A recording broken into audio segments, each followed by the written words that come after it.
Hi எல்லோருக்கும் வணக்கம். எல்லாரும் எப்படி இருக்கீங்க? லாஸ்ட் வீடியோவில் பார்த்தீங்கன்னா ட்ரான்ஸ்ஃபர் வந்து போக போகிறோம் அப்படின்னு சொல்லிட்டு கள்ளக்குறிச்சி போக போகிறோம் அப்படின்னு சொல்லிட்டு நம்ம வந்து வீடியோ போட்டிருந்தோம். இப்போ வந்து எல்லாம் என்னடா பரப்பி வச்சுட்டு உட்காந்துருக்கீங்களே அப்படின்னு சொல்லிட்டு நீங்கள் வந்து பார்க்கலாம். ஸோ ரெடி ஆகிட்டு இருக்கோம் கிளம்புறதுக்கு. நான் வந்து இன்னைக்கு பேக் பண்ணிட்டு நான் வந்து கிளம்ப போகிறேன். ஸோ அதுதான் வந்து ஒரு வீடியோவாக நீங்கள் வந்து பார்க்க போகிறீங்க. ஸோ லாஸ்ட் வீடியோவில் பார்த்தீங்கன்னா நிறைய பேர் வந்து விஷ் பண்ணியிருந்தீங்க. நிறைய பேர் வாழ்த்துக்கள், போய் அங்கே நல்லா பண்ணுங்க, பெஸ்ட்டாக பண்ணுங்க அப்படின்னு சொல்லிட்டு நிறைய பேர் சொல்லியிருந்தீங்க. ரொம்ப நன்றி. நிறைய பேர் வந்து ஃபீல் பண்ணாரு பிரியா அப்படின்னு சொல்லியிருந்தாங்க. ஆமாம். அதே போல் ஒரு சிலர் பார்த்தீங்கன்னா போங்க நாங்களும் கிராமத்தில் நிறையா விஷயம் பார்ப்போம் அப்படின்னு, நாங்களும் உங்களோடவே சேர்ந்து ட்ராவல் பண்ணுறோம் அப்படின்னு சொன்னாங்க. ஏன்னா சிட்டியிலேருந்து நிறைய பேர் பார்க்குறாங்க. அப்படிங்கும் போது அவங்களுக்கும் கொஞ்சம் சேஞ்சாக கொஞ்சம் கிராமத்தில் வீடியோ போடும் போது அவங்களும் கொஞ்சம் நிறையா பார்க்கணும் அப்படின்ட்டு சொல்லிட்டு ஆசைப்படுவாங்க போல். ஸோ கண்டிப்பாக நாங்கள் வந்து வீடியோஸ் நிறையா கொடுக்குறோம். ஸோ நம்ம வந்து இப்போ எடுத்துகிட்டு எல்லாம் பேக் பண்ண போகிறோம். என்னெல்லாம் வச்சுருக்கோம், சும்மா ட்ரெஸ்ஸு தாங்க, வேறெல்லாம் ஒன்றும் இல்லை. சும்மா ஒரு சில விஷயங்கள் நீங்கள் வந்து தெரிஞ்சுக்க போகிறீங்க, அவ்வளோதான். வேலைக்குன்னு போகிறதுனால மிஸ் பண்ணாமல் கொண்டு போனோம் இல்லையா, அதனால தான், வேற ஒன்றும் இல்லை. எல்லாமே எடுத்து வச்சாச்சு. அவங்க ஸ்டேஷன்லேருந்து கொண்டு வந்த பொருளை எல்லாமே நாங்கள் வந்து கொஞ்சம் துவைச்சி எல்லாம் கொஞ்சம் காய வச்சு மடித்து கொஞ்சம் நீட் பண்ணி எது தேவைன்றதை எடுத்து வச்சுட்டோம். இப்போ பேக்கில் தான் பேக் பண்ணணும். ஒன்றும் இல்லை, இந்த மாதிரி கேப்பு, யூனிஃபார்மு, அப்புறம் ஒரு மெயினாக சாப்பிட்றதுக்கு ஒரு பிளேட் வச்சுருப்பாங்க, பிளேட்டு. அப்புறம் இங்கே ஒன்று பார்த்தீங்கன்னா சைடில் வீடியோவில் தெரியுதா என்னன்னு தெரியல, தெரியுதா? கம்பூட் எவ்வளோ பெருசாக இருக்குது தெரியுங்களா? இதை பார்த்தோன்னே எனக்கு ஷாக் ஆகிடுச்சு. இது போட்டு எப்படி நடக்கிறதுன்னு நான் கேட்டேன்.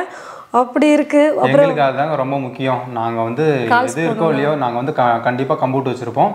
ஃபயர் காலாக இருக்கட்டும், பாம்பு காலாக இருக்கட்டும், கண்டிப்பாக நாங்கள் வந்து கம்பூட் போட்டிருப்போம். நிறைய பேர் வந்து பார்த்துருப்பீங்க, ஏதாவது கால்ஸ் அட்டன் பண்ணும்போது பார்த்துருப்பீங்க. வெயிட்டாக இருக்குப்பா. ஆமாம், போட்டுட்டு தான் போய் எப்படி அதை போட்டு நடக்கிறதுனே தெரியல. இதோட ரொம்ப கம்மியாக போட்டோம்னா ஒரு சில இதெல்லாம் குத்திடும். அதனால் இது போட்டே கம்பூட் போட்டே ஒரு ஃபயர் கால்ஸில் எனக்கு வந்து குத்தி இருக்கு. ஒரு கால்ஸில் வேலை பார்க்கும்போது அது நைட் நேரம் கீழே என்ன கிடக்குதுன்னு ஒன்றுமே தெரியல. நல்லா கம்பி, அந்த பழைய இரும்பு கடை அந்த மாதிரிலாம் வந்து ஃபயர் ஆகிடுச்சு. போகும்போது பார்த்தீங்கன்னா நிறைய கம்பிலாம் கீழே கடந்தது, ஷார்ப்பான கம்பிலாம் இருந்தது. அப்போது அந்த மூவ் பண்ணி தண்ணி அடிச்சுட்டு போயிட்டே இருக்கும்போது பார்த்தீங்கன்னா கீழே ஒரு இடத்துல கால் வைக்கும்போது ஷார்ப்பாக வந்து கம்பூட்குள்ளே பூந்து காலில் வந்து குத்திடுச்சு. அதுவும் வந்து லைட்டாக அந்த நுனிப்பகுதி தான் குத்துச்சு, இல்லைனா வந்து கால் வந்து ரொம்ப டேமேஜ் ஆகிடும். நார்மல் ஷூலாம் போட்டிருந்தா உள்ளே இறங்கி கண்டிப்பாக இறங்கியிருக்கும். அது நைட் நேரன்றதுனால கீழே என்ன இருக்குது எதுவுமே தெரியல. ஒரு பக்கம் நாங்கள் வந்து அந்த கால்ஸில் வேலை பார்க்கணும்னு சொல்லிட்டு நாங்கள் பார்த்துட்ருக்கோம். ஸோ அதனால் இந்த மாதிரி நிறையா நடக்கும். இது வந்து சாதாரணங்க. அப்பப்போ ஏதாவது சின்ன சின்ன அடிப்படும். நிறைய இப்போ கூட எங்கள் சைடில் வந்து பார்த்தீங்கன்னா 2 கீரலோடு வந்தார். என்னங்க இது அப்படின்னு சொல்லிட்டு பார்த்தேன். நான் வேற என்ன நகம்லாம் கீறின மாதிரி இருக்கு அப்படின்னு கலாய்ச்சிட்டு இருந்தேன். தென்னை மட்டை இருக்குல்ல, அது கீறிக்குச்சு. தென்னை மட்டை வந்து நைட், நான் அதுவும் ஒரு ஃபயர் கால் தான். நைட் நேரத்தில் போகும்போது பார்த்தீங்கன்னா தென்னை மட்டை தொங்கிட்டு இருந்தது. அதோட நுனிப்பகுதி ஷார்ப்பாக இருந்திருக்கு. நான் தெரியல, இப்படி கிராஸ் பண்ணும்போது பார்த்தீங்கன்னா சருன்னு கீறிடுச்சு. 2 இடத்துல நீட்டாக கீறி விட்டு இருந்தது. இந்த மாதிரி தாங்க. ஆனால் ஃபயர் சர்வீஸில் நான் அட்டன் பண்ணது வரையும் பார்த்தீங்கன்னா கால்ஸ் வந்ததுன்னா கொஞ்சம், கால்ஸ் வராத வரைக்கும் கொஞ்சம் ஃப்ரீயாக இருக்க மாதிரி இருக்கும். ஆனால் கால்ஸ் வந்தது ரொம்ப ரிஸ்க் எடுத்து பண்ணுற மாதிரி இருக்கும். ஒரு சில கால்ஸ் வந்து சின்ன சின்ன பாம்புகள் போகிறோம், அதெல்லாம் ஒன்றும் பிரச்சனை இல்லை. ஆனால் இவர் வந்து அது சின்ன சின்ன பாம்பு காலங்கிறாரு, கேட்குற நமக்கு கொஞ்சம் அது கூட கொஞ்சம் பெருசு இல்லைன்னு சொல்லி விட்டுடலாம். ஆனால் பெரிய பெரிய கடை ஃபயர் ஆகுது, கம்பெனி ஃபயர் ஆகுது, அந்த மாதிரி பெரிய கால்ஸுக்கு போகும்போது பார்த்தீங்கன்னா கொஞ்சம் ரிஸ்க் எடுத்து, ரொம்பவே ரிஸ்க் எடுத்து ஒரு விஷயத்த பண்ணுற மாதிரி இருக்கும். ஏன்னா உள்ளே போகும்போது பார்த்தீங்கன்னா ஃபுல்லாகவே புகையாக இருக்கும், எதுவுமே தெரியாது. அந்த இடத்துல நம்ம உள்ளே பூந்து சுவாசிக்க முடியாது. சுவாசிக்கும் போது பார்த்தீங்கன்னா பயங்கரமாக மூச்செல்லாம் பார்த்தீங்கன்னா அந்த கார்பன் வந்து நல்லா உள்ளே போயிடும். நிறையா விஷயங்கள் இருக்குது அந்த இடத்துல. உள்ளே நாங்கள் மூச்சு விடவே திணறிக்கிட்டு தான் அடிச்சிட்ருப்போம். ஒரு பக்கம் பார்த்தீங்கன்னா எங்களோட ட்ரெஸ்லாம் பார்த்தீங்கன்னா எப்படி இருக்குன்னு உங்களுக்கே தெரியும். பேண்ட்டு, அதுவே வெயிட்டாக இருக்கிற மாதிரி ஃபீல் இருக்குல்ல, கம்பூட்டு, ஹெல்மெட்டு இதெல்லாம் போட்டுட்டு உள்ளே ஒரு பக்கம் என்ன நடக்குதுன்னே தெரியாது ஒரு பக்கம் அடிச்சிட்ருப்போம். வேற ஒரு பக்கம் பார்த்தீங்கன்னா என்ன நடக்குதுன்னே தெரியும். கீழே திடீர்னு இடிஞ்சு விழலாம். ஒரு பக்கம் ஃபயர் ஃபுல்லாக நம்மளை சுற்றி வந்துடலாம். அதனால் ரிஸ்க்கு தாங்க. முடிஞ்ச அளவுக்கு சேஃப்டியாக இருந்து வேலை பார்க்கணும், அவ்வளோதான். வந்து சொல்லுவார் என்கிட்ட, அப்பப்போ நடக்கிறதெல்லாம் வந்து ஷேர் பண்ணுவார். அதெல்லாம் வந்து நான் வந்து ஆர்வமாக உட்காந்து கேட்டுட்டு இருப்பேன், இப்படிலாம் நடக்குமா, இப்படிலாம் இருக்குமா அப்படின்னு. கொஞ்சம் பயமாக தான் இருக்குது. அப்புறம் இதை நான் போட்டு விளையாடிட்டு இருந்தேன். ஒரு டைம் போட்டு காமிங்க அவங்களுக்காக. நான் வந்து பழசாயிடுச்சு கேப்பு, ஆனால் இப்போ தான் வாங்கினாரு புதுசு. இன்னும் இது கூட வைக்கல இந்த கேப்பு. அதே போல் இங்கே இந்த பக்கம்லாம் நோட்லாம் இருக்குது அப்படின்னு சொல்லிட்டு பார்த்தீங்கன்னா இது எங்களோட பர்சனல் விஷயங்களாக தன் பதிவேடுன்னு சொல்லுவாங்க. இன்னொன்று பார்த்தீங்கன்னா மெடிக்கல் புக்கில் இருக்குது. மெடிக்கல் லீவ்லாம் எடுக்கிற மாதிரி இருந்தால் இந்த புக்கில் வந்து மென்ஷன் பண்ணுவாங்க. இது பார்த்தீங்கன்னா தன் பதிவேடு. இதில் நம்ம வந்து நிறைய விஷயம் நம்மளை பற்றி எங்கெங்கே ட்ரான்ஸ்ஃபர் போகிறோம், அது இல்லாமல் என்னெல்லாம் நம்ம வந்து கவர்மெண்ட் தரப்புலேருந்து கொடுத்துருக்காங்க, அதெல்லாம் நம்ம வந்து ப்ராப்பராக மெயின்டைன் பண்ணணும். இப்போ அந்த கம்பூட்லாம் கவர்மெண்ட் தரப்புலேருந்து கொடுத்துருக்காங்க, அதை நம்ம பாட்டும் கண்ணாப்பண்ணான்னு யூஸ் பண்ணிவிட்டு எங்கே தூக்கி போட்டுலாம் போக முடியாது.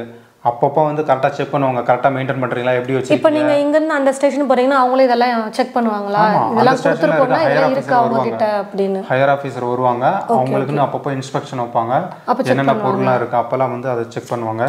அதே போல் இங்கே வந்து பாஸ்போர்ட் இருக்குது. ஸோ இந்த ஸ்டேஷன்லேருந்து ரிலீவ் பண்ணி எங்களை அனுப்புகிறாங்க. அங்கே போயிட்டு நம்ம வந்து என்ன டைமுக்கு ரிப்போர்ட் பண்ணுறோம், எந்த நாள் வரோம் அப்படின்றத மென்ஷன் பண்ணுறதுக்காகலாம் ஒரு ஷீட் மாதிரி எழுதி கொடுப்பாங்க. ஸோ அதெல்லாம் எடுத்துகிட்டு போனோம். மற்றபடி ட்ரெஸ்ஸு, பெட்ஷீட்டு, இந்த டப்பாலெல்லாம் பார்த்தீங்கன்னா பட்டன் இருக்குது. இந்த யூனிஃபார்ம் ஷர்ட்டுக்கு அந்த பட்டன் போடுவோம் பார்த்தீங்களா, நார்மல் பட்டன் இல்லை, அது ஒரு மாதிரி அப்பப்போ போட்டு தான் பார்த்துருப்பாங்க அவங்கள நிறைய பேர். இதிலெல்லாம் இருக்குது. அந்த நான்லாம் இவர் வந்து தான் நான் பார்த்தேன், இல்லைன்னா எனக்கு அதெல்லாம் தெரியாது. ஷோல்டர் பேட்ச்சு இந்த சைட்லலாம் வச்சுருப்போம். நம்ம பார்த்தீங்கன்னா TNFRS, Tamil Nadu fire and rescue service அப்படின்றதுனால TNFRS அப்படின்னு சொல்லிட்டு நம்ம வந்து. எனக்கெல்லாம் கூட இதெல்லாம் தெரியாது. யூனிஃபார்ம் போட்டிருந்தா இவங்களும் போலீஸ் தான், அப்படிதான் ஃபயர் யார் போலீஸ் யாரெல்லாம் கண்டுபிடிச்சிருக்காங்க, இப்போ தான் தெரியும். எல்லாம் எடுத்து வச்சிட்டோம், இதெல்லாம் இப்போ பேக் பண்ணணும். ஒத்த ஆளாக போகிறாருன்றதுனால எத்தனை பை கொடுக்குறது, பாவம்ல, பாவமாக இருக்குது. அதான் நான் சொன்னேன், நான் வந்து உங்களை விட்டுட்டு வரேன் அப்படின்னு. உன்னை பார்த்து கூப்பிட்டு போகிறதே எனக்கு ஒரு பெரிய பாடாக இருக்கும், தயவு செஞ்சு நீ வீட்டிலே போயிடுவேன். அப்புறம் அங்கே போகிற வழியில் எனக்கு பசிக்கிற மாதிரி இருக்குங்க, எனக்கு நடக்கவே முடியல, கால்லாம் வலிக்குதுங்க, எங்கள் இதை மட்டும் தூக்கிட்டு வரீங்களா, செவனே நான் மட்டும் வந்திருப்பேனே அப்படின்னு சொல்லிட்டு நான் வந்து சொல்லுவேன். ஒரு 1/2 கிலோமீட்டர் நடந்து போனா கூட நான் நல்லா நடந்து போயிடுவேன், கொஞ்சம் நடக்கிறதுக்குள்ளே கால் வலிக்குன்னு சொல்லுவேன். அதனால கொஞ்சம் பாவமாக இருக்குது. எத்தனை பை கொடுத்து அனுப்புறது, முடிஞ்ச அளவுக்கு 2-3 பையிலேயே முடிச்சு விடணும்னு பார்த்துட்டு இருக்கோம், பார்க்கலாம். சரி, இப்போ வந்து பேக் பண்ணுறோம். பேக் பண்ணிட்டு உங்களுக்கு காட்டுறோம். எல்லாமே வந்து பேக் பண்ணி வச்சாச்சு. இது ஒரு பேகு, அப்புறம் ஒரு பெரிய கிட் பேக் மாதிரி ஒன்று எடுத்து வச்சுருக்கோம், அதில் தான் எல்லாம் வச்சுருக்காங்க. அப்புறம் இந்த கம்பூட், அது வந்து இதுக்குள்ளே வந்து பார்த்திங்கன்னா ஒரு ஷூ இருக்குது, அப்புறம் இன்னொரு ஒரு ஷூ, மொத்தம் 3. அதை வந்து ஒரு பேக்கில் வச்சிடணும், அவ்வளோதாங்க, முடிஞ்சது. எல்லாமே எடுத்து பேக் பண்ணியாச்சு. சாப்பிட்டாச்சு. சிம்பிளாக தக்காளி சாதம் வந்து செஞ்சு முடிச்சிட்டோம்.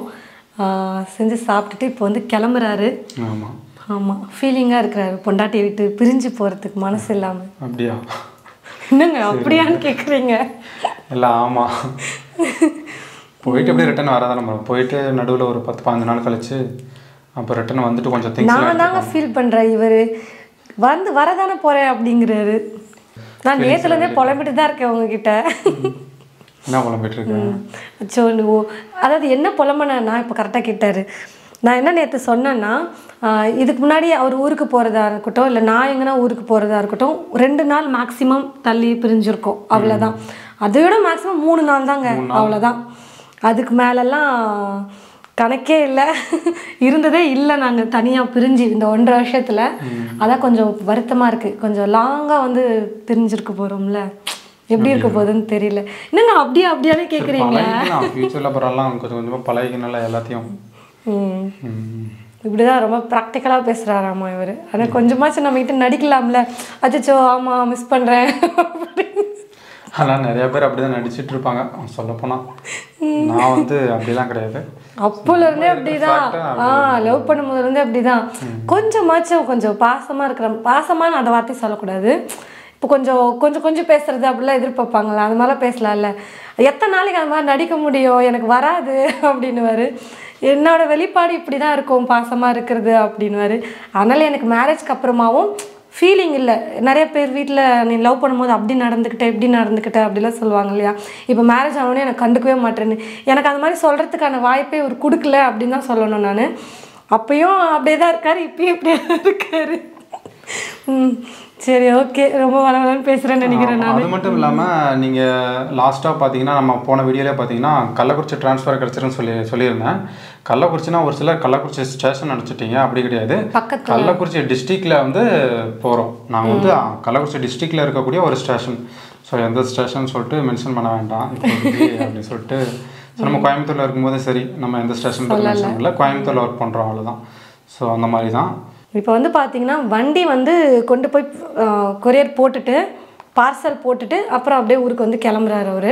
ஆமாம், எப்படியே 1 or 2 டேஸில் வந்துடும், நம்ம போய் அங்கே போய் எடுத்துக்கலாம் அப்படின்னு சொல்லிட்டு தான் பிளானு. ஸோ இப்போ வண்டி போயிட்டு அப்படியே போட்டு அப்படியே ஊருக்கு கிளம்பிடலாம் அப்படின்னு சொல்லிட்டு தான் இப்போ பிளானு. அம்மா என்ன பண்ணிகிட்ருக்கீங்க? மெது போண்டா அது வந்து செஞ்சிட்ருக்கேன். பிளானில் வந்து பார்த்தீங்கன்னா ஒரு சின்ன சேஞ்ச் ஆகிடுச்சு. அவர் வந்து மதியம் சாப்பிட்டுட்டு அப்படியே கிளம்பி வண்டியை வந்து பார்சல் போட்டு அப்படியே ஊருக்கு கிளம்புறேன்னு சொல்லியிருந்தார். அப்புறம் கொஞ்சம் மதியம் லேட் ஆனதுனால கிளம்புனா என்ன ஆகும், மிட் நைட்டில் போகிற மாதிரி ஆகிடும், அதனால் வேண்டாம், அங்கே பஸ் இல்லைன்னா என்ன பண்ணுறது கள்ளக்குறிச்சியிலேருந்து அப்படின்னு சொல்லிட்டு, அவருக்கும் புது ஏரியா இல்லையா அப்படின்னு சொல்லிட்டு கேன்சல் பண்ணிட்டாரு. நைட்டு கிளம்புனா காலையில் போய்டும் இல்லையா அப்படின்னு பிளானை வந்து மாற்றிட்டாரு. அப்புறம் நாங்கள் 2 பேருமே வந்து வண்டி வந்து பார்சல் போட போனோம். அவர் மட்டும் கிளம்புறேன்னாரு. சரி நம்மளும் சும்மா தான் இருக்கோம், கூட போகலான்னு சொல்லிட்டு நானும் வந்து போயிருந்தேன். போயிட்டு வண்டியை வந்து பார்சல் போட்டுட்டு கள்ளக்குறிச்சியில் போய் எடுக்கிற மாதிரி வந்து போட்டு விட்டோம். அதுக்கப்புறம் வீட்டுக்கு வந்து ஆட்டோ புக் பண்ணிவிட்டு வந்துட்டோம். ஆட்டோலேயே வரும்போதெல்லாம் ஒரு சில கிளிப்லாம் வந்து பிரியா வந்து எடுத்தாங்க. சும்மா எடுத்தேன். அதெல்லாம் எடுத்து முடிச்சுட்டு நாங்கள் வந்து அப்படியே வீட்டுக்கு வந்துட்டோம். சரி வரும்போதே பார்த்தீங்கன்னா எதாவது சாப்பிட்டு வரலாம் அப்படின்னு சொல்லிட்டு பிளான் பண்ணோம். போகும்போது பிளான் பண்ணோம். பட் ஆனால் மறந்துட்டோம். அங்கே போயிட்டு எதுவும் மறந்துட்டோம். சரி வரும்போது எதாவது சாப்பிட்லான்னு பார்த்தா அப்புறம் ஆட்டோவில் நிறுத்திட்டு எதுவும் சாப்பிட முடியாது. சரி வீட்டுக்கு போயிட்டு நம்ம எதாவது செஞ்சு சாப்பிட்லாம் அப்படின்னு சொல்லிட்டு பிரியா வந்து சொன்னதுனால சரி வீட்டுக்கே வந்துட்டோம். சரி வீட்டுக்கு வந்து பிரியா வந்து என்னமோ செஞ்சிட்ருக்காங்க. வந்ததுமே வந்து மாவு, கடலை மாவு, அரிசி மாவு வந்து உப்பு கொஞ்சம் லைட்டாக சோடா உப்பு போட்டு மிக்ஸ் பண்ணி வச்சுட்டோம். ஒரு 10 நிமிஷம் ஊறிட்டோம் அப்படின்னு. அதுக்கப்புறம் வெங்காயம், பச்சை மிளகாய், கருவேப்பிலை, கொத்தமல்லி இதெல்லாம் வந்து கட் பண்ணி சேர்த்துட்டு கொஞ்சம் பெருங்காயத்தூள் சேர்த்துட்டு மாவு வந்து மிக்ஸ் பண்ணி இப்போது மெது பகோடா குட்டி குட்டியாக போட்டால் மெது பகோடா, கொஞ்சம் மாவு கெட்டியாக கரைச்சி குண்டு குண்டாக போட்டால் போண்டான்னு சொல்லலாம். அதான் பண்ணிகிட்ருக்கேன். ஒரு பக்கம் வெந்துருச்சு, அங்கே எடுத்து வச்சுருக்காங்க, சாப்பிட்லாம். சரி நம்ம வந்து டியூட்டி ஸ்டார்ட் பண்ணலாம். அப்புறம் வந்து நம்மளுடைய வேலையில் நம்ம வந்து கரெக்டாக இருக்கணும். பால் இருக்குது தானே? பால் இருக்குது, எடுத்து வச்சுருக்கேன் வெளியே. சாப்பிட்டு இப்போ வந்து டீ போட்டு குடிக்க போகிறோம். நான் மட்டும்தான், பிரியா வந்து டீ குடிக்க மாட்டாங்க. ஆனால் டீயில் அந்த ரஸ்க்கு, பிஸ்கட்டு அந்த மாதிரி தொட்டுலாம் சாப்பிடுவோம். வெறும் ரஸ்க்கு, அப்புறம் மேரிகோல்டு பிஸ்கெட்டு, அப்புறம் பன்னு, ப்ரெட்டு இதெல்லாம் தொட்டு சாப்பிடுவேன். வேறு எந்த பிஸ்கெட் தொட்டு சாப்பிட மாட்டேன். அதுதான் நல்லாயிருக்கும். ஆனால் டீ குடிக்க மாட்டேன். தொட்டு சாப்பிட்டு வச்சிருவேன், அவ்வளோதான். பாருங்க நல்லாயிருக்கு. நல்லா இருக்குங்களா? பால் காஞ்சிருச்சு. டீ தூள் போடவா? நீ குடிக்கிறியா கொஞ்சம் பாலா? பால் குடிக்கிறியா? சரி அப்போ நானும் பாலாக அதிகமாக இருக்குது. சரி அப்போ நானும் பாலாக குடிச்சிட்றேன். இந்த விளாக் உங்களுக்கு ரொம்பவே பிடிச்சிருக்கும்னு நினைக்கிறேன். இந்த வீடியோ உங்களுக்கு பிடிச்சிருந்தா மறக்காமல் கமெண்ட்ஸில் வந்து கமெண்ட் பண்ணுங்கள். அடுத்த வீடியோவில் நம்ம பார்க்கலாம்.